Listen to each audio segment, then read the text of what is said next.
of the age. Kaupod na po siya mga kabyanan, wala kita nagkisahapon sa aton ng mga pagpangabuhi. So, ang mga sumulunod ni Jesus, sila nagalakat kang kapambautismo sa mga tao. Anong minsan ni Pablo na hanungod sa bautismo? Efeso 4, versikulo 5, isa ka Ginoo, isa ka pagtuo, isa ka bautismo. Ha? Meaning mga kabyanan, hindi na biblical.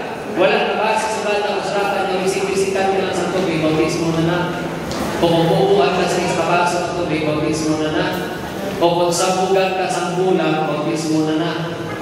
Isa lang ang bautismo ginatudlo sa maraming kasulatan. Amoy na ang bautismo na ginatungkoy sa tubig. O ginatawag ang baptism by immersion. Nga matapunan ka mga kabyanan sa tubig, ginatawag na natin tubig na lulubog. Agad na malubog ang ating yagdaan ng pagkatao. Kapag hawas ating ikan sa tubig, magkakabuhin kita sa bagpo na tabuhin dira kay Jesus. Pero ang pamangkot ng kabyanan, mga kauturan, kinahanglan din pala yung mabautismuhan kita. Hindi pala pwede makasunod kita sa langit. Hindi pala pwede mabago natin ng kaluwasan nga hindi na kita mapabautismo. Kinahanglan din pala ang bautismo. Di pamangkot sini nga pamangkot si Jesus. Kagtanawan ninyo kung ano ang kinsabat ni Jesus sa 1:5. Si Jesus nagsabat sa pagkamatod, sa pagkamataon, nagasiling ako sa imo kung ang isa hindi matawag sa tubig kag sa Espiritu. Di ba? Kung pabautismo ka taga-kasanggulo sa maraming Espiritu, ito na nananong kanina. So, ang bautismo actually, nagkakalugan nga natawag italiwat sa tubig kag sa Espiritu. Di ba? Kung ang isa hindi matawag sa tubig kag sa Espiritu, ano ang ni Jesus Christ? Basa ninyo, ulit ako, anong ginagawa ni Jesus Christ? Hindi siya makasunod sa kinaharian sa Diyos. Amoy lang sabat ni Jesus Christ. Amo manini ang ginagawa ni Jesus Christ sa Marcos 16, versikulo 16, ang nagatuo kag nabautisuhan maluwas. So, ang matulog ko ng kabyanan nga ang naginaamon sa kaluwasan ng bautismo, hindi tungod kay may aragahon sa bautismo mismo. No. Kundi tungod, nagatunan kita sa pulo ni Jesus. Sige nung Jesus ang aton manluluwas. Kag sa kada panahon, pagtuman kita sa iya ginasubo sa aton.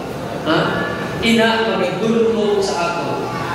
No? Sa kabuhi, nga masinunod kag matinumanon, kag amo ina ang kabuhi sa mga tao na nag-experiensya sa kaluwasan kay Jesus. Matinumanon, masinunod. So, ang ni Jesus Christ, kung gusto ka mo makasunod sa kaluwasan, kung gusto ka mo makasunod sa ginharian sa Diyos, ginharian, matugay na naging-aman sa aton, nga ginakahilawan din, ginahasong sa kanya sa aton, na may upod kita dito sa tungiyang ginharian, naging-aman sa aton. Kung gusto kita makasunod dito ang ni Jesus Christ, kinahanglan magtawag kita sa tubig at sa Espiritu. Kinahanglan. Gusto natin luluwas. Sunod na ito, at yan siling pinansun. Kinahanglan ng mga bautismo kita.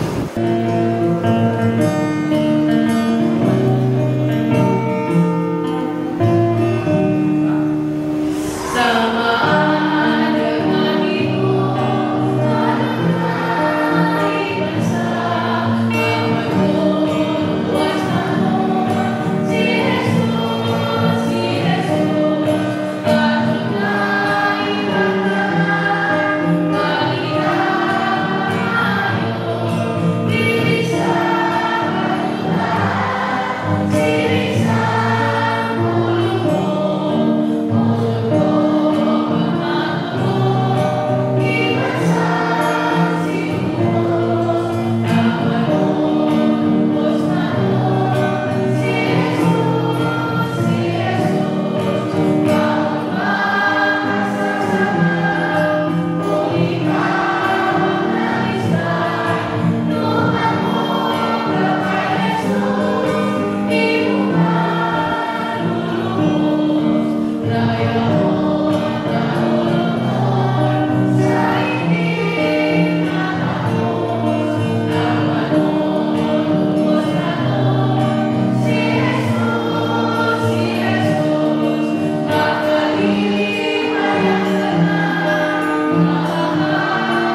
magapangamulit kita. Halagdon kang maluwi o Diyos ng gamhanan, ngayon ka sa kahitasan sa mga langit. Sa karamatiod ako iginoo ang among pagpasalamat sa silingan na gabihon. Salamat sa itong mga pulo ng among ng mga nakunan ka mga nabatian. Kabay nga makahatag sa amon sa pagpabakod, sa amon nga pagtuo, sa pag-alagad sa iyong Ginoo. Salamat din Ginoo sa karon nga kagabiyon. Ngayari ang nagaplamati ng kaabyanan namon kang kakauturan. Kabay nga ato nga mga pulo nga kabuhi namon. Handog namon Ginoo nga kung ikaw ang kami, tanan kami makasugata sa ganong sa mga langit. Kag magkaandit kami sa pagkabuhi nga walay katapusan. Subong sa karon nakagapihon sa mga puluuli sa taksa-taksa namon kapuluyan. Kabay Ginoo nga ikaw man magnagiya sa amon, magaluwas sa amon, sa pagpauli namin tugtog sa among puluyan.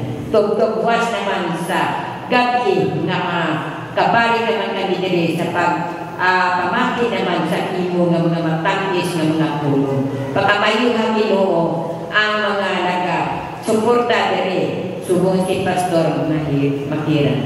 Kabay nga sa gihapon subong sa mga kauturan. Ang tanan-tanan daw hindi ko masaysay. Salamat ni Amay sa karon nga kagabihon ining tanan ginatugyan ko kag ginasalig sa imo. Kabay nga magalangkot sa imo kurang kaharian. Ining amon na pangamuyo bangod lang sa ngalan ni Jesus amon personal luwas. Amen.